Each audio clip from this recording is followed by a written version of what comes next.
Gracias por continuar en la primera emisión de Informa TVX, y a lo largo de esta semana estaremos poniendo a su disposición diferentes temas que contribuyan a la reducción de accidentes en estas épocas festivas. Y para este día estaremos hablando sobre la prevención de accidentes por el abuso de alcohol, y para ello está con nosotros Ricardo Cook, quien es director del Instituto de Toxicología. Buenas tardes, Ricardo, gracias por estar con nosotros. Un gusto estar acá con ustedes, siempre informando a la ciudadanía.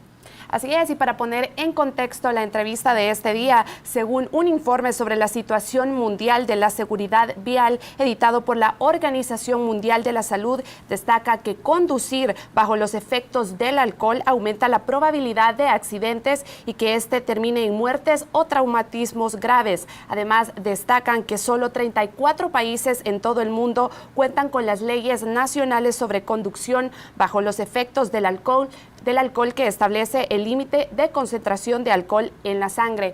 Y para iniciar nuestra entrevista, Ricardo, me gustaría conocer si hasta esta fecha se tienen datos de los diferentes accidentes que han sido ocasionados por el abuso del consumo de alcohol, de lo que ha sido el año y sobre todo en estas fechas festivas. Bueno, en el transcurso del año siempre el alcohol ha figurado entre la 7ª y 8ª causa de accidentabilidad en tránsito y la 6ª causa de muerte. Datos que no se pueden corroborar, dado que no existen los mecanismos en nuestro país para poderle tomar la prueba de alcoholemia a todas las personas que se accidentan en percances viales. Igual tenemos más de 1.165 muertos en carreteras en lo que va del año, 8 lo que va del periodo vacacional, entonces ya esto aumenta la cantidad de muertos, y de los cuales el 60% de ellos son peatones. El 95% de las personas que atropellan personas en la calle se dan a la fuga. Tampoco sabemos cómo iban estas personas, y los peatones, la mayoría de ellos se les entregan a los familiares que los llegan a pedir al momento del percance, y tampoco se les hacen las pruebas toxicométricas. Sin embargo, el dato que usted daba es muy verdadero, es muy valedero. El NIDA, que es el Instituto Nacional en Drogas y Alcohol en Estados Unidos, dice que el 65% de los accidentes de tránsito, el alcohol está involucrado, cosa que en nuestro país no lo podemos asegurar, pues no hay los mecanismos para hacerlo. El día de ayer, nada menos, una persona en la Panamericana, tratando de sobrepasar un furgón, le pega al furgón, el furgón pierde el control, le pega a otro carrito, este carro sufre desperfectos mecánicos posteriores, se incendia, y 2 personas salen lesionadas hacia los hospitales.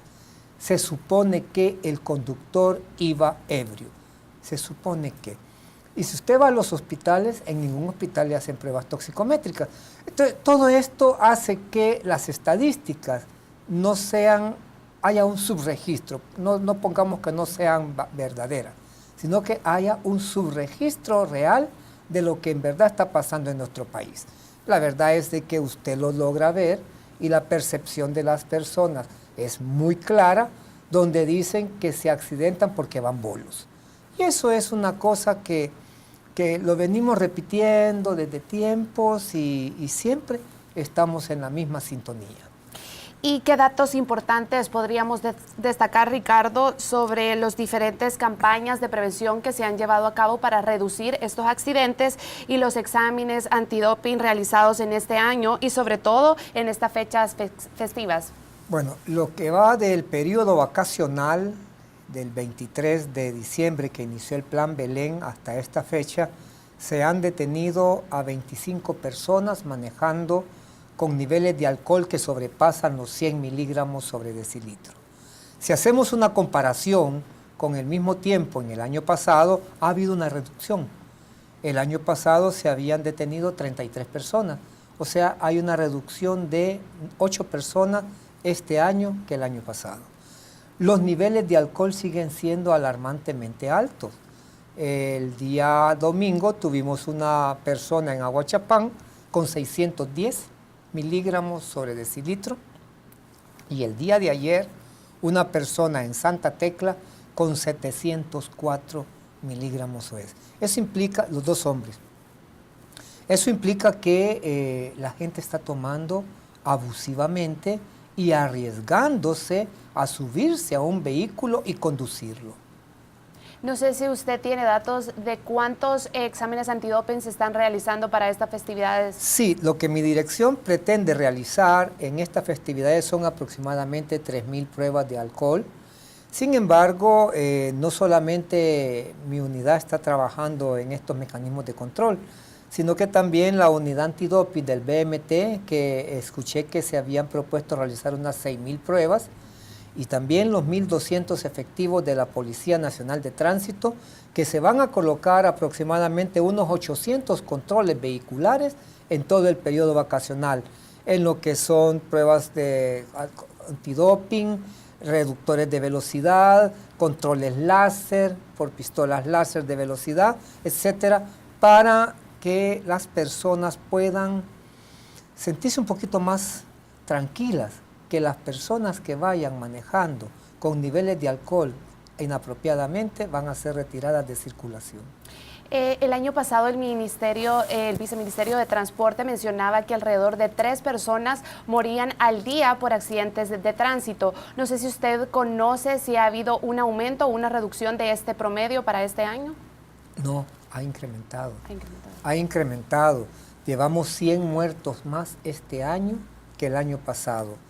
Si es que no solamente podemos achacarle esto al alcohol, también tenemos que ver que la carga vehicular se ha incrementado también. Hay 75.000 vehículos más este año que el año pasado y hay más de 200.000 motos. Y si usted se da cuenta, este año quienes más han sufrido los daños fatales, las muertes, han sido los motociclistas, cuando el motorista ha sido el fallecido. Son los motociclistas que han aumentado la cantidad de muertos y no los motoristas de vehículos o buses. ¿Qué condiciones externas nos podría mencionar usted que están afectando a que haya un aumento en estos accidentes, sobre todo o específicamente en el aumento del consumo de alcohol y que por ello han aumentado de esa manera los accidentes de tránsito? Lo que pasa es de que mientras no se aborden las causas que generan una conducta inapropiada, estas conductas seguirán siendo las mismas. De nada sirve reprimir en este periodo vacacional o en cualquier periodo si no se hacen otras regulaciones para, cuando hablamos nosotros de prevención, y recientemente se ha creado en mi ministerio el Viceministerio de Prevención Social, estamos hablando de la violencia social que genera el consumo de bebidas alcohólicas, alcohol y otras drogas como causante de violencia social, de violencia intrafamiliar, de violencia de género y de accidentes viales. Entonces, para poder disminuir todo esto, tenemos que reducir también la oferta y tenemos también que educar a la demanda para que pueda tomar decisiones más apropiadas. Por ejemplo, usted ve los anuncios de Fosalud, muy bonitos. Dice, las historias con alcohol no tienen un final feliz. Pero eso es un anuncio. Y la industria le mete 100 anuncios donde le dicen lo contrario. Entonces las personas no tienen una educación adecuada y usted sabe que la mayoría de gente se educa en los medios de la educación informal que está al alcance de todos, que son los medios, educa y puede darle un modelaje inapropiado a las personas. Pensar que el alcohol debe de estar presente en todos los eventos y en todas partes y sin el alcohol no hay felicidad, hace que la persona tenga una mala educación y tenga conductas inapropiadas. Desearíamos nosotros que la industria tomara conciencia de educar adecuadamente a sus a sus clientes, de hacer anuncios que estimulen hacia la prudencia, hacia la moderación al beber. Pero si lo estimulan hacia el exceso, lo que tenemos es un país, como lo cataloga la Organización Mundial de la Salud, el primer país latinoamericano que tiene mayor cantidad de muertos provocados directamente por el alcohol. Y entonces aquí es donde usted dice, bueno, ¿y entonces el alcohol qué es? ¿Es un problema de salud pública o es un problema de seguridad nacional? Es ambos. Claro, el costo que le da al Estado las personas que se tienen que ingresar a los hospitales por consecuencias directas de un consumo inapropiado de alcohol, sea por enfermedades orgánicas, por enfermedades mentales o por accidentes. ¿Cuánto le está costando al Estado una persona que llega a una unidad de cuidados intensivos por haberse accidentado en estado de ebriedad? No menos de $2.500 diarios. Entonces, eso es un costo y se llama, en salud pública le llaman eso lesiones de causa externa. Claro que también el alcohol deja, por otro lado, un gravamen, o sea, un rédito, un impuesto que también sirve al Estado, pero no se compara. Yo creo que deberíamos de tener en cuenta que los países que han logrado superar esta brecha han empezado por educar a la población y educarlo bien, de una manera adecuada. No digo prohibirlo, porque la prohibición, usted sabe, no da resultado. Yo le pregunto a los alumnos que en clase si sus madres alguna vez les prohibieron tener algún novio, y me dicen sí, y les pregunto, ¿y le hicieron caso? Me dicen no. Entonces no sirve. En verdad lo que necesitamos es regular. Prevención no es evitar el uso de una sustancia. Prevención es retardar el inicio del uso. Pero cuando tenemos un país donde la edad de inicio de consumo de alcohol está estipulado en 11.9 años de edad, tenemos mayor riesgo de que estos niños que son inmaduros tomen decisiones inmaduras y tengan conductas inapropiadas y tengan ya los criterios clínicos para diagnosticarles abuso o dependencia de sustancia. Así es, el consumo de alcohol y de drogas no solo causa accidentes fatales, sino que también trae consecuencias a nuestra salud. No sé si usted nos podría mencionar, Ricardo, qué consecuencias graves trae a la salud del ser humano. Bueno, el alcoholismo, definido como la Organización Mundial de la Salud lo dice, es una enfermedad primaria. Sin embargo, si usted va a ver los diagnósticos médicos, no le diagnostican alcoholismo. Le diagnostican gastritis, le diagnostican hepatitis, le diagnostican sangramiento de tubo digestivo. Pero del alcoholismo, pueden prevenirse más de 200 enfermedades gastrointestinales, cardiovasculares, pulmonares, metabólicas, neurológicas, mentales, oncológicas, estamos hablando de cánceres, o sea, estamos hablando de una sustancia que daña cuando se consume en exceso. O sea, tampoco vamos a satanizarnos, ¿verdad? Yo sé que una copa de vino tomada en un ambiente normal, saludable, no cae mal. Solamente a nosotros los enfermos alcohólicos definitivamente no podemos hacer contacto con el alcohol. Pero las personas que no son enfermas alcohólicas, una o dos unidades alcohólicas en un evento ocasionalmente no sería nada desagradable. El problema es que nosotros en El Salvador tenemos el mayor consumo perjudicial de alcohol de Latinoamérica. Paradójicamente, somos el país latinoamericano con menos consumo per cápita de alcohol.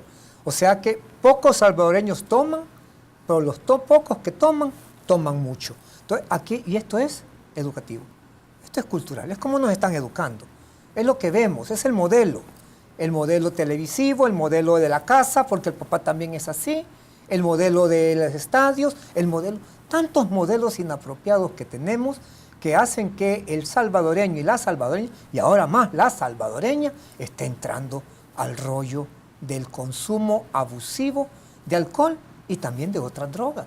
Porque también tenemos que decir que en El Salvador circulan todas las drogas de la Gran Manzana, de Europa, todas están circulando en nuestro país y se están consumiendo. Tenemos que hablar también de que hay falta de asunción de los padres en el rol que les corresponde en el cuidado de los hijos, como también el mal modelaje. Si los hijos ven a un padre que les da un mal modelaje, van a seguir un modelaje inapropiado. Y la falta de los arraigos parentales al cuidado, ¿cómo se llama? Al estar estrechamente vigilantes de lo que los hijos están haciendo, también trae consecuencias fatales que los hijos lo pagan pues gravemente. Así es, Ricardo, tenemos que hacer una pausa comercial. Estamos hablando sobre la prevención de accidentes por el abuso de alcohol. Permítanos una pausa, regresamos en instantes.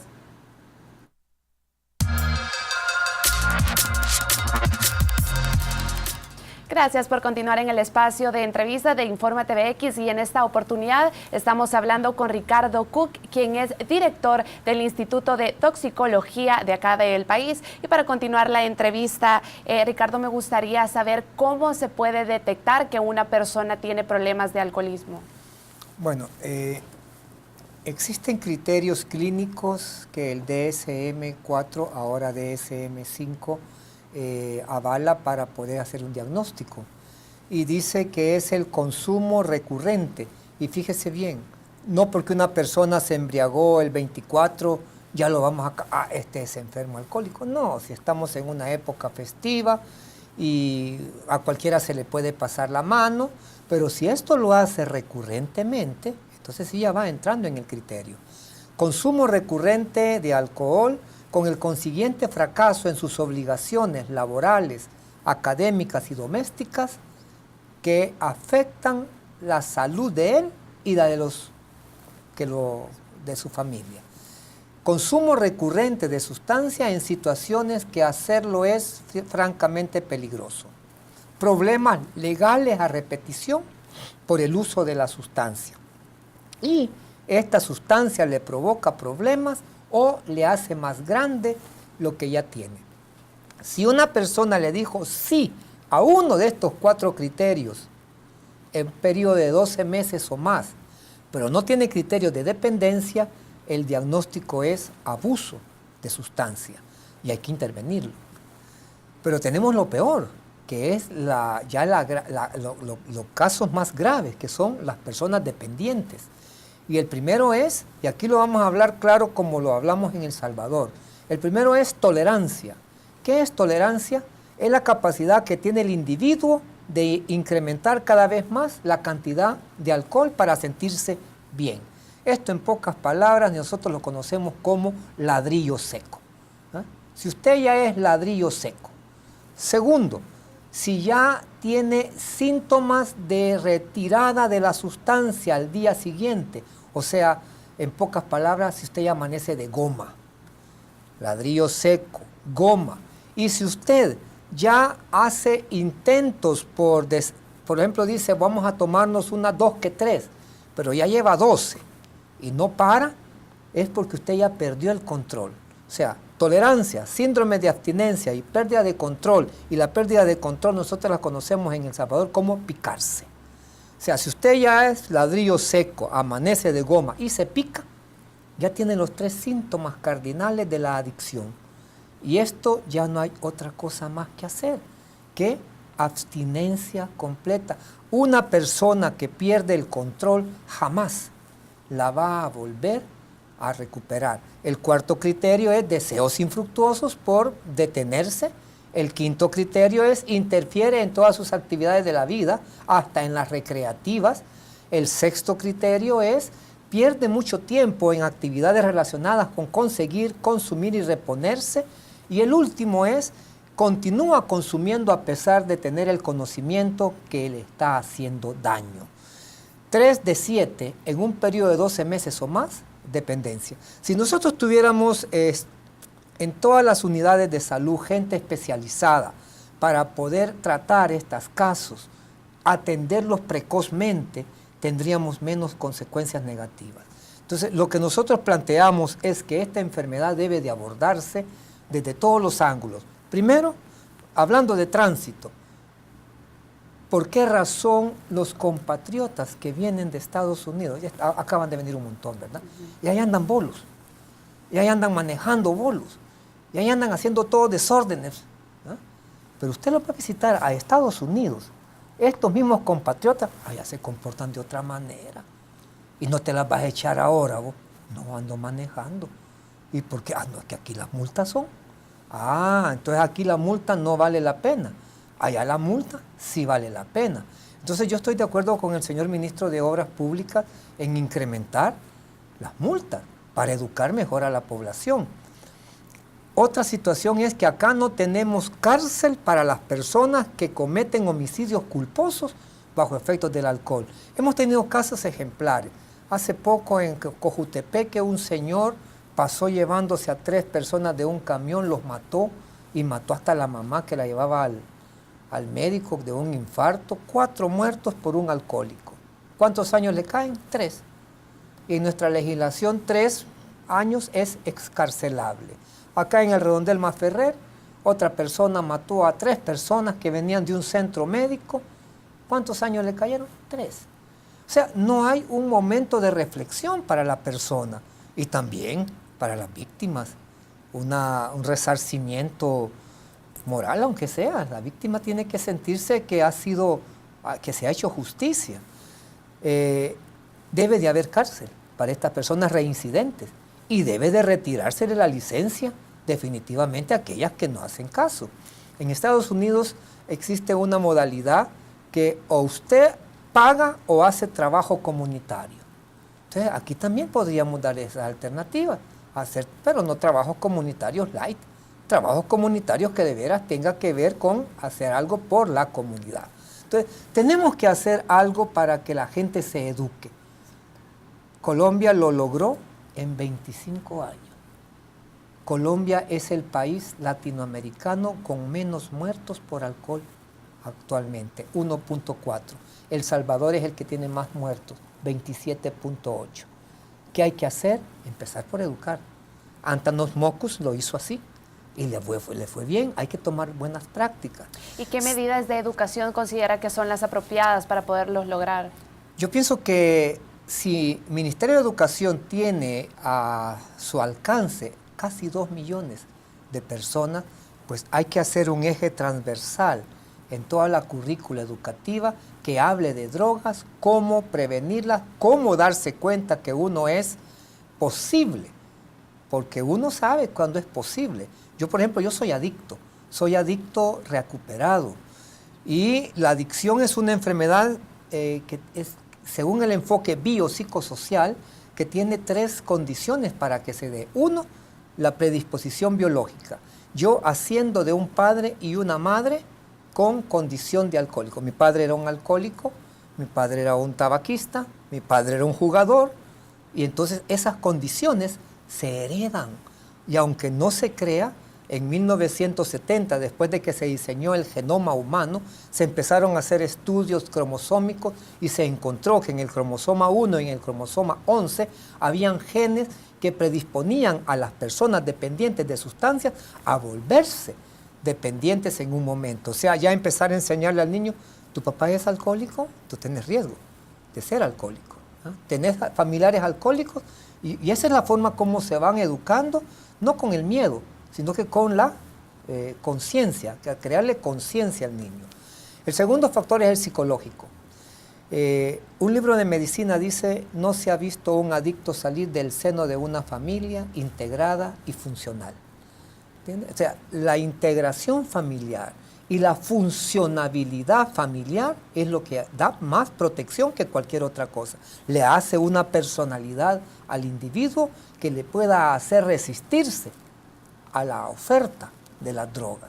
Pero cuando la personalidad es quebradiza, cuando la personalidad no se enfrenta a las frustraciones, a los temores, a los resentimientos de una manera apropiada, busca válvulas de escape.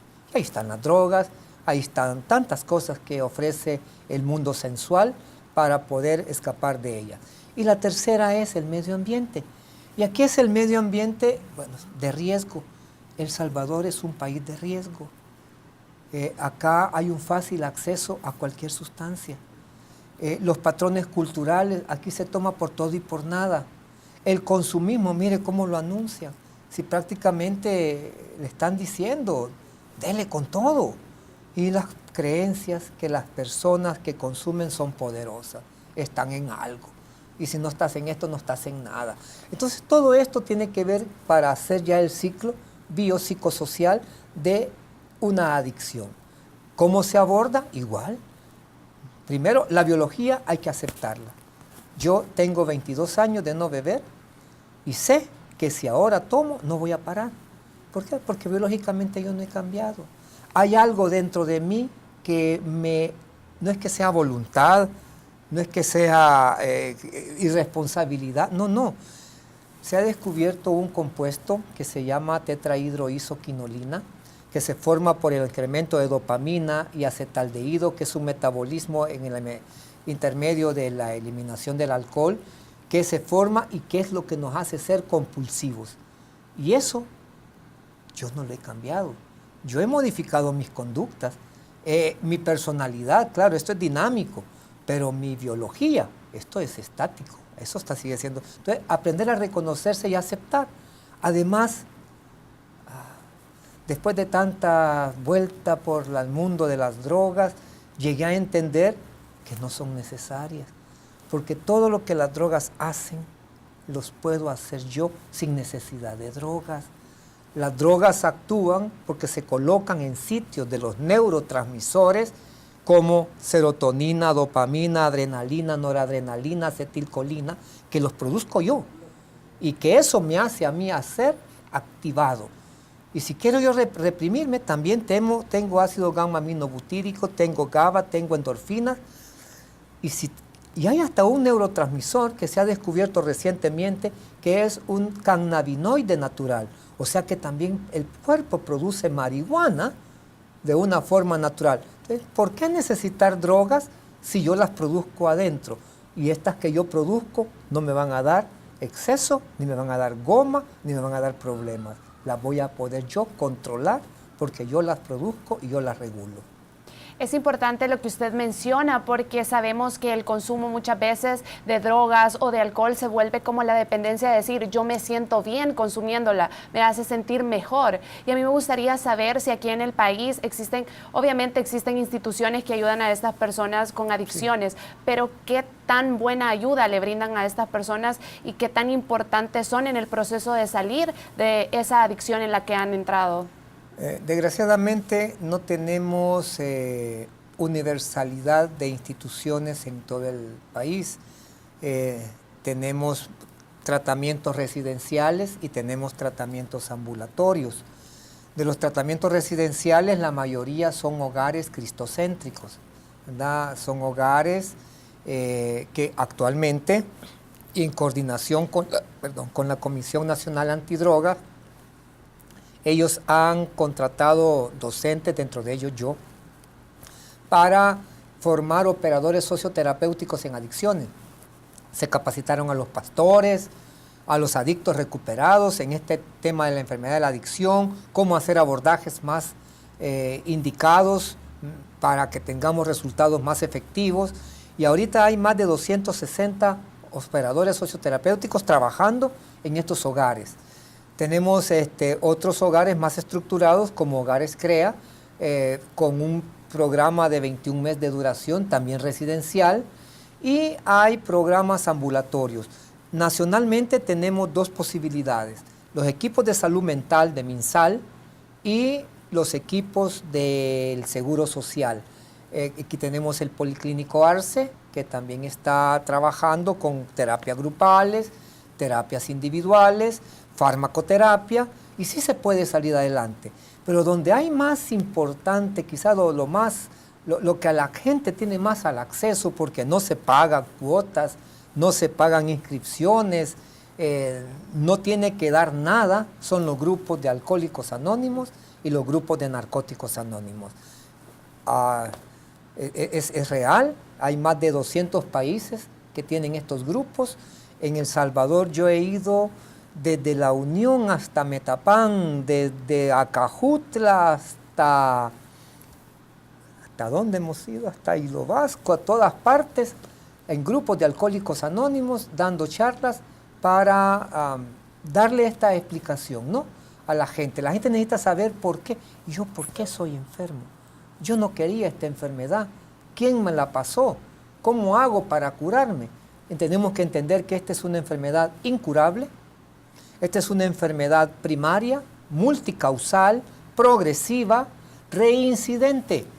O sea que las personas pueden dejar y volver, y no hay que cansarse. Si viera cómo me costó a mí. En este proceso de recuperación no fue de la noche a la mañana. Esto fue un proceso, solamente el proceso de rendición, porque el adicto no quiere rendirse. El adicto quiere aprender a consumir sin meterse en problemas, hasta que se da cuenta que eso no es posible.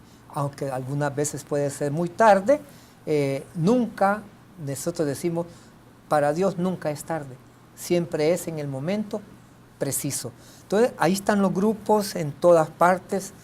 Yo soy de Sonsonate, ahí hay grupos de alcohólicos anónimos, de narcóticos anónimos, y están al acceso. Ya tenemos que terminar la entrevista, Ricardo, pero antes me gustaría que hiciera un llamado a la población, sobre todo en estas fechas festivas que las personas tienden a consumir más alcohol, para que se tomen las medidas de precaución necesarias y que sean responsables ante el consumo del alcohol. Definitivamente, vienen los días más fuertes, pues ya el fin de año se acerca. Los controles vehiculares van a estar siempre colocados en las carreteras, y hacerle el llamado también a los pasajeros. Es bastante penoso para uno decirle al pasajero, hay gente que va lleno del pick-up de gente y el motorista alcoholizado, y tener que decirle, mire, hasta aquí llegó su viaje, y tal vez se van a transportar a lugares lejanos, y tal vez ya está entrando la noche. Si el motorista de su vehículo ha ingerido bebidas alcohólicas, mejor no se monte, ¿verdad? O trate de seducirlo para que delegue la conducción del vehículo en una persona que no haya ingerido bebidas alcohólicas. Pues la ley nuestra detiene al carro también, no solamente al conductor, y la gente que va con el conductor queda varada en las carreteras. Recordándole los niveles de alcohol que nuestra ley permite es de 0 a 50, y eso estamos hablando de 1 o 2 cervezas. Ya de 50 a 100 ya es una falta muy grave, que es infraccionada con una multa de 57.14, y de 100 miligramos de alcohol en adelante ya es considerado una conducción peligrosa, y acá ya contiene las consecuencias que ya le mencioné, la detención, 72 horas hábiles, dice la ley. En periodo vacacional las 72 horas se pueden hacer un poquito más prolongadas. La grúa que transporta su carro también lo tiene que pagar. Cada día que pasa su carro en el parqueo de la policía cobra $1 de peaje, y para volver a recuperar la licencia tiene que pasar por un curso de educación vial que dan Hogares CREA y ACES, que vale $20 la primera vez, $30 la segunda vez, y si es reincidente puede perder su licencia hasta de una manera definitiva. Y que no se exponga, trate de disfrutar las fiestas de fin de año con sobriedad. Sobriedad es hacer todo con moderación. Muchísimas gracias, Ricardo, por haber estado con nosotros. Y ya saben, así como lo dijo Ricardo, es importante que tomen las medidas de precaución necesarias, principalmente en estas fechas. Sea responsable, piense antes de actuar o en las consecuencias que esto le puede traer a su vida. Este fue el segmento de entrevista. Estuvimos hablando con Ricardo Cook, quien es director del Instituto de Toxicología. Permítanos una pausa, regresamos con más información nacional en la primera emisión de Informa TVX.